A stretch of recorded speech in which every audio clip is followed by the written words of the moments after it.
नमस्कार दोस्तों, आपका हार्दिक स्वागत है अल्पाइन क्लासेस के इस ऑनलाइन प्लेटफॉर्म में। दोस्तों आज हम लोग पढ़ेंगे higher purchase system. Higher purchase system क्यों आया, क्या रीजन था, इसके बारे में 2 मिनट का एक कहानी सुनेंगे तब आपको पूरा समझ में आ जाएगा। बात यह है दोस्तों कि जैसे मान लेते हैं अगर किसी का शॉप है, ठीक है ना, और हम जिस पर्सन को जानते हैं उसको तो हम इजिली हम क्रेडिट पे दे देते, उसको बोलते ले जाओ तुम बाद में पैसे हमको दे देना। हम जिसको जानते हैं या जिसको नहीं जानते हैं उसको हम गुड्स देते हैं और वो हमको पैसा देता है तो नो प्रॉब्लम।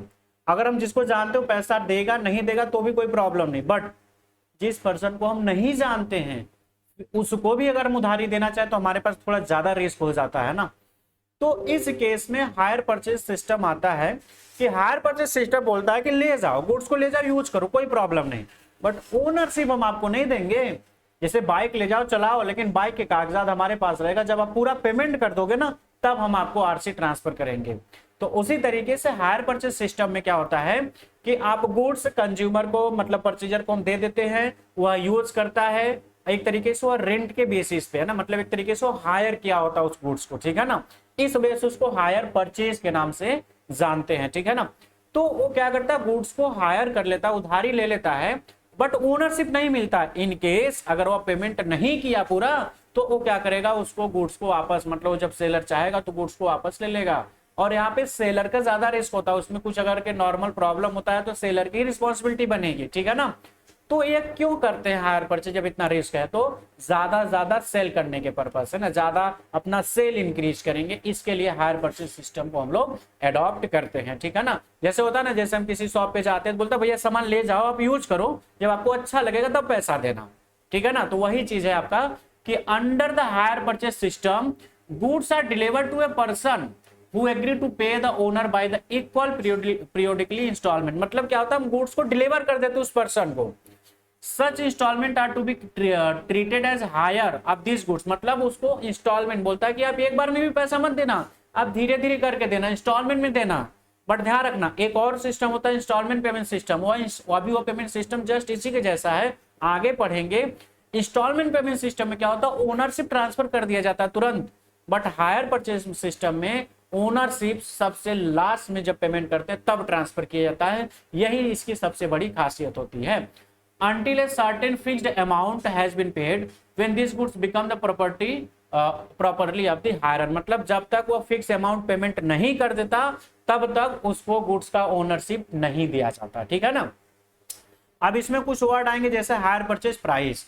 तो हायर परचेज प्राइस का क्या मतलब होता है दोस्तों कि hire purchase price means the total sum of payable by the hirer under the hire purchase agreement in order to complete the purchase. मतलब इसमें दो पार्टीज होते हैं, हायरर एंड ओनर। मतलब जो सेलर होता है उसको ओनर बोलते हैं, जो गुड्स को परचेज करता है, लेता है अपना यूज करने के लिए, उसको हायरर के नाम से जानते हैं। और the acquisition of the property in the goods to the which the agreement relates. अब इसमें hirer means the person who obtain has possession of the goods from the owner under the hire purchase. मतलब वह person जो ownership obtain करेगा hire purchase agreement के जरिए, उस person को हम लोग हायरर के नाम से जानते हैं, ठीक है ना। ओनर कौन होता है दोस्तों, जो हायर परचेज सिस्टम के अकॉर्डिंग गुड्स को बेचता है, उस पर्सन को हम लोग ओनर के नाम से जानते हैं। अब दोस्तों अब इसमें कुछ वर्ड देखने को मिलेगा, जैसे आपको मिलेगा कैश प्राइस, है ना, एक मिलेगा आपका कैश प्राइस मिलेगा, और आपका इंटरेस्ट। कैश प्राइस और इंटरेस्ट को ऐड कर देंगे तो उसको बोलेंगे हायर परचेज प्राइस। मतलब आपका कैश प्राइस और मतलब इंटरेस्ट, मतलब उसका जो कॉस्ट होगा प्लस इंटरेस्ट ऐड करेंगे तो हायर परचेज प्राइस हो जाएगा, ठीक है ना। और इसमें क्या ध्यान रखना होता है आपको हायर परचेज सिस्टम में कि इंटरेस्ट कैसे कैलकुलेट किया जाएगा, जो कि आगे हम आपको समझाएंगे। और वर्ड क्या सुनने को मिलेगा इसमें, आपको डाउन पेमेंट वर्ड सुनने को मिलेगा, डाउन पेमेंट, ठीक है ना। साइनिंग अमाउंट सुनने को मिलेगा, साइनिंग अमाउंट, है ना। एग्रीमेंट अमाउंट, है ना, मतलब जिस समय देखो जैसे मान लो गुड्स 1 लाख का है ना, तो वो तुरंत पूरा उधारी नहीं देगा, कम से कम 20,000 25,000 10,000 होता है ना कि पहला अमाउंट एक पेमेंट कर देगा, उसको बोलते हैं डाउन पेमेंट या साइनिंग अमाउंट। उसके बाद डाउन पेमेंट माइनस करने के बाद उसका इंटरेस्ट उसमें इंक्लूड किया जाता है, ठीक है ना। तो हायर परचेज प्राइस में क्या है आपको मेन याद करना है कि हायर परचेज प्राइस में गुड्स का ओनरशिप उसका लास्ट पेमेंट करने के बाद किया जाता है, ठीक है ना। चलिए अब इसमें देखिए ध्यान से कि contract of guarantee in relation to the any hire purchase agreement means contract whereby a person surety guarantee the performance of the all any hire obligation under hire purchase agreement. मतलब जो seller होगा उसका पूरा obligation होगा, उसका पूरा दायित्व होगा, उसमें अगर कुछ प्रॉब्लम आते हैं तो वही उसको क्या करेगा, नॉर्मली रिपेयर कराएगा, ठीक है ना। हर उसमें क्या होता है कि हम पीरियोडिकली इंस्टॉलमेंट पेमेंट किया जाता है। अब इसके कुछ फीचर हैं हायर परचेज सिस्टम के कि उस फीचर्स को ध्यान रखना आपको कि हायर परचेज क्या होता है, क्रेडिट परचेज होता है, मतलब उधारी बिक्री या उधारी खरीद होता है। इसका पेमेंट किसमें किया जाता है, इंस्टॉलमेंट में भी किया जाता है। गुड्स बायर को डिलीवर कर दिया जाता है, उसको दे दिया जाता है, तुम ले जाओ गुड्स को यूज करो। बायर के पास गुड्स का राइट होता है यूज करने का। Seller remain owner of the goods on the time of payment last instalment. जब तक वह पेमेंट लास्ट इंस्टॉलमेंट पेमेंट नहीं करेगा तब तक सेलर गुड्स का ओनरशिप अपने पास रखेगा।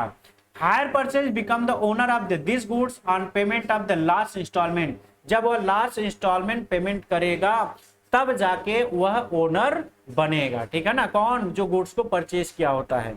It is duty to this hirer to keep the goods in the goods condition. मतलब अब ध्यान रखिएगा, नॉर्मली वो अपने क्या करेगा, एक नॉर्मल पोजीशन में, एक नॉर्मल कंडीशन में क्या करेगा, गुड्स को अपने पास यूज करेगा और उसको खराब होने नहीं देगा, ठीक है ना। जब तक लास्ट इंस्टॉलमेंट पेमेंट नहीं होता तब तक उसकी कंडीशन एक होता है ना कि वो अपनी तरफ से कोशिश करेगा कि उसमें कोई दिक्कत ना हो। हाँ, बाय डिफॉल्ट अगर कुछ प्रॉब्लम होता है तो वहां पे सेलर की जिम्मेदारी होगी कि उसका रिपेयर कराए। It is responsibility of the owner to make normal repair. यहाँ पे मैंने बताया ना, कुछ नॉर्मल रिपेयर अगर होगा तो ओनर की जिम्मेदारी होगी। जब तक लास्ट पेमेंट नहीं हो जाता तब तक ओनर मतलब जो सेलर होगा उसका रिपेयर कराएगा। Hirer has a right to terminate agreement. Hirer मतलब जो परचेजर होता है वह जब भी चाहे अपना गुड्स वापस करके टर्मिनेट कर सकता है, बट जो पैसा पेमेंट किया होगा ना वो मिलेगा नहीं, बिकॉज उतना दिन उन्होंने उस एसेट्स को, उस गुड्स को यूज किया है, ठीक है ना। If default is made payment of the installment to the owner can take possession। अगर इन केस अगर वह हायर परचेजर पेमेंट नहीं करता है ना, अगर वह पेमेंट नहीं कर पाता है तो उस केस में क्या किया जाएगा, टर्मिनेट मतलब ओनर क्या करेगा, गुड्स को वापस ले लेगा, ठीक है ना। अब यहाँ पे एंट्री करेंगे। अब एंट्री हम लोग नेक्स्ट वीडियो में एंट्री का टॉपिक देखेंगे, कैसे जर्नल एंट्री किया जाएगा। इसमें दो मेथड होते हैं, एसेट एक्रूअल मेथड और क्रेडिट मेथड। उसके बाद हम लोग दोनों को कंबाइन करके इंस्टॉलमेंट में समझेंगे, ठीक है ना। तो नेक्स्ट वीडियो में इसका जो न्यूमेरिकल एस्पेक्ट होगा उसके बारे में डिस्कस करेंगे। तो इस वीडियो को अगर ऐप में देख रहे हैं तो बच्चे जाकर दूसरा वीडियो देखना स्टार्ट करें। अगर आप यूट्यूब पे देख रहे हैं तो अगर यूट्यूब पे अपलोड है, बिकॉज सारा वीडियो यूट्यूब पे नहीं अपलोड होता, इनकेस अगर यह वीडियो अपलोड है तो इसको ज्यादा से ज्यादा अपने फ्रेंड सर्कल में शेयर करें, स्टेटस लगाएं। और हाँ, हमारे पेड कोर्सेज जो कि मिनिमम पेड, अगर आप पैसे देते हो तो आप बहुत अच्छे तरीके से पढ़ते हो, तो आप मिनिमम पेड गुरु दक्षिणा के रूप में पेड करते हो तो आपको मैक्सिमम क्वालिटी यहाँ पे दिया जाएगा। अल्पाइन क्लासेस ऐप को डाउनलोड कर ले, अल्पाइन क्लासेस ऑफिशियल के नाम से टेलीग्राम है, आप उसको भी ज्वाइन कर ले। Thank you so much.